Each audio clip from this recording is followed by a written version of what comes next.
Hello students, welcome all of you on my channel. Students, today we will do the chapter 3 Interior of the Earth from the book Fundamentals of Physical Geography. So students, do you know what is the study of the Earth's interior is called? The study of the Earth's interior is called geology, and geology is the very important subject. And what are the different sources of information of Earth's interior? कि अगर हमने अर्थ के interior के बारे में जानना हो कि अर्थ के अंदर क्या है, तो उसके sources, various sources of information जो है वो क्या है? So there are two sources, one direct sources and two indirect sources. Direct sources and indirect sources. First of all, we will discuss about the direct sources of the Earth interior. Scientists all over the world are working on the two major projects. Number one, Deep Ocean Drilling Project, and number two, Integrated Ocean Drilling Project. The deepest drill at Kola in Arctic Ocean has so far reached at a depth of 12 kilometre. मतलब कि अभी तक हम 12 kilometre नीचे तक जो deep हमने drill जो है वो खोद के हमने इसकी स्टडी जो है वो हम कर चुके हैं in the Arctic ocean, and the name of the place is Cola. This and many more such researchers provide us information regarding the Earth's interior. The third, this gold mine in South Africa. This gold mine is 4 kilometre deep. ये 4 kilometre deep जो है वो gold mine है.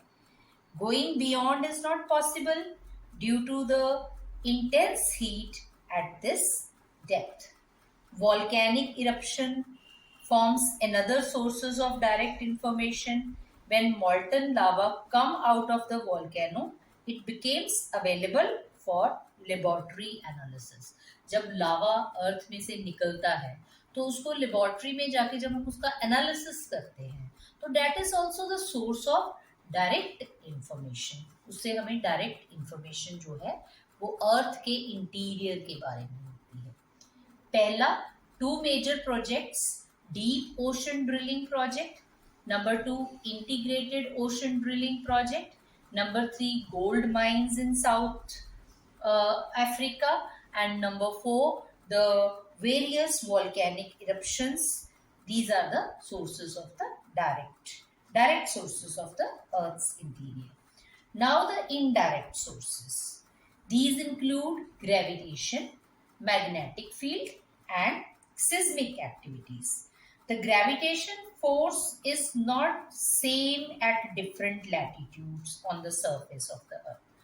अर्थ पे gravitation force her जगह पे एक जैसी नहीं है. किसी जगह पे ग्रेविटेशन बहुत ज्यादा है, किसी जगह पे ग्रेविटेशन जो है वो बहुत कम है. तो ग्रेविटेशन ज्यादा कहाँ पे है? Near the poles. और ग्रेविटेशन कम कहाँ पे है? Near the equator.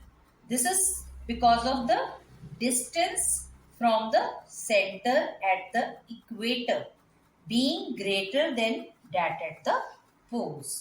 The gravity values also differ according to the mass of material within the earth influences this value. And the reading of gravity at different places is influenced by many other forces. These readings differs from the expected values also, and such a difference in reading is called gravity anomalies. ठीक है. Magnetic surveys जो है that also provide information about the distribution of magnetic materials, ठीक है, in the crustal portion, and thus provide information about the distribution of material in this part. Seismic activity. This is the third indirect source. Seismic activity. It is one of the most important sources of information. Seismic activity, मतलब कि जो अर्थ हिलती है, earthquake आता है, that is also the source of the that is also the source, indirect source of the study of the Earth's interior. Now we will discuss about the interior structure of the Earth. कि Earth का जो interior structure है वो किस तरह का है. ये आपने बहुत जूनियर क्लासेस में, 7th क्लासेस में इंटीरियर स्ट्रक्चर जो है वो आपकी ज्योग्राफी की बुक्स में आपने पढ़ा होगा. The Earth interior is divided into 3 layers. The first layer, as we move down, जो सबसे पहली layer है, that layer is the crust. The crust, ये सबसे uppermost crust.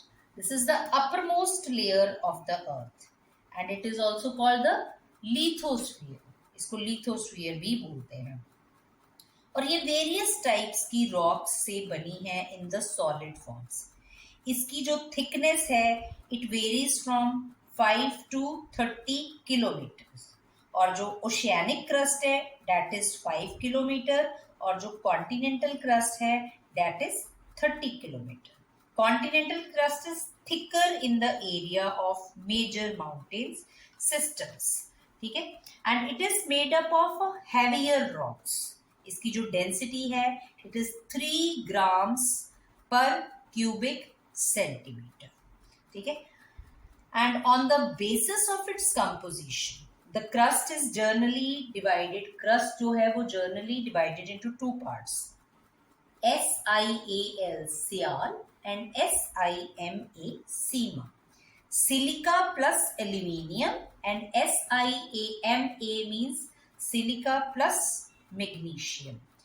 जो crust का outer part है that is called the sial, SiAl. इसमें क्या है? Silica and aluminium. ठीक है. And these 2 minerals in this upper part of the crust is called sial. और जो लोअर पार्ट है अर्थ का, जो क्रस्ट का जो लोअर पार्ट है that lower part is called sima, silica plus magnesium. The second layer of the earth is the mantle. It is the intermediate layer. Crust और core के बीच वाली लेयर जो है, इंटरमीडिएट जो लेयर है, this layer is called the mental layer. और इसकी thickness कितनी है? 2900 किलोमीटर. और जो इसका अपर पोर्शन है मेंटल का, upper portion of the mantle is called asthenosphere. Astheno means weak, and it is considered to be extending up to 400 kilometers, and it is the main source of magma. जो हम लावा देखते हैं volcanic eruptions में, जो लावा होता है वो इसी लेयर में से आता है. और इस लेयर की डेंसिटी क्या है? 3.4 grams per cubic centimeters. ठीक है. The third layer is called the core. ठीक है. और इसकी जो डेंसिटी है it is highest 13 grams per cubic centimeter. And this layer consists of the metallic minerals nickel and ferrous. That is why it is called Nife. इसको निफे बोलते हैं. ठीक है. Nickel and ferrous. That is why this part of the earth is called Nife. And the temperature of the outer core is extremely high. यहाँ पे सारे minerals जो हैं वो melt हो जाते हैं. And due to a great pressure of the overlying strata, the rocks in the central part of the core behave like solid. इसका और इसका pressure इसके ऊपर है. वो pressure की वजह से जो ये part है, the core है, it acts like a solid rather than liquid material. ये liquid में नहीं भी, वैसे तो ये liquid होना चाहिए क्योंकि बहुत heat है, पर इसका और इसका pressure इसके ऊपर है. वो pressure की वजह से this layer is in the solid form. Now, what are earthquakes? Why does the earth shake?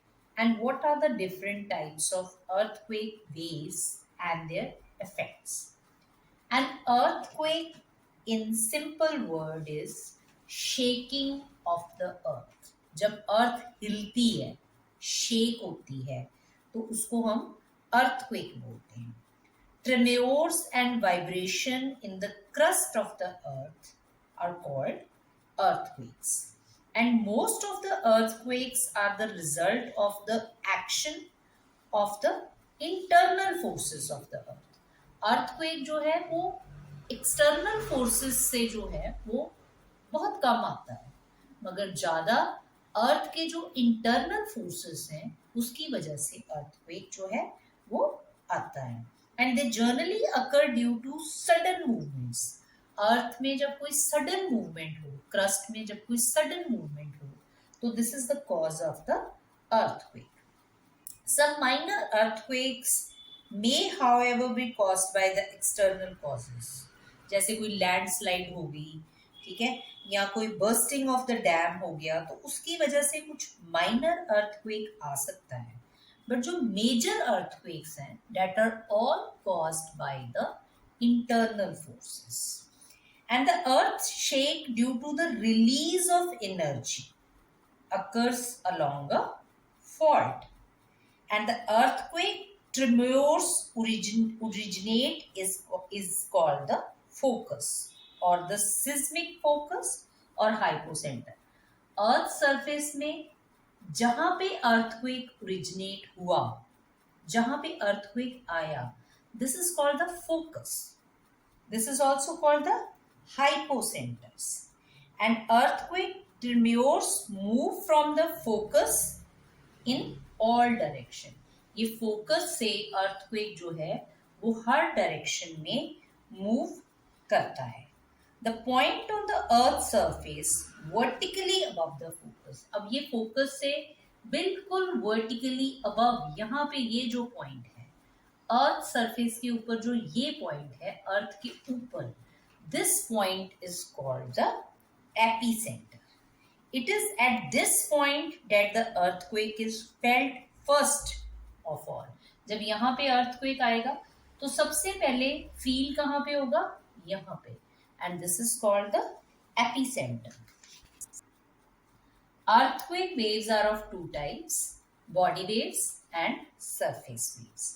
Body waves क्या होती हैं? These are generated due to the release of the energy from the focus. ये जो focus से energy release हुई और ये सारी डायरेक्शंस में गई, सारी डायरेक्शंस में गई, ठीक है, in the body of the earth. These are called the body waves. And body waves are of two types, P waves and S waves. Number 2 is surface waves. Surface waves क्या होती हैं? The body waves interact with the surface rocks. जो body waves होती हैं, जो यहाँ से waves निकली, ये surface के पास आके interact करती हैं, ठीक है, and generate the new set of waves called the surface waves. These waves move along the surface. The waves are the last to report on the seismograph. जो surface waves होती हैं वो seismograph पे last में आती हैं, ठीक है. And these waves are more destructive. ये जो surface waves होती हैं इससे destruction जो है वो ज़्यादा होती है. They cause displacement of rocks and hence the collapse of structure occurs. जो स्ट्रक्चर्स, बिल्डिंग्स गिरती हैं, जितने भी स्ट्रक्चर्स जो हैं उनका डैमेज होता है वो सरफेस वेव की वजह से होता है. और जो ये बॉडी वेव्स हैं, these are of two types, P waves and S waves. P waves means primary waves and S wave means secondary waves. P waves जो हैं दे मूव फास्टर. और जो सबसे पहले अर्थ पे जो वेव्स आती हैं वो पी वेव्स ही आती हैं, ठीक है. And the P waves are similar to sound waves.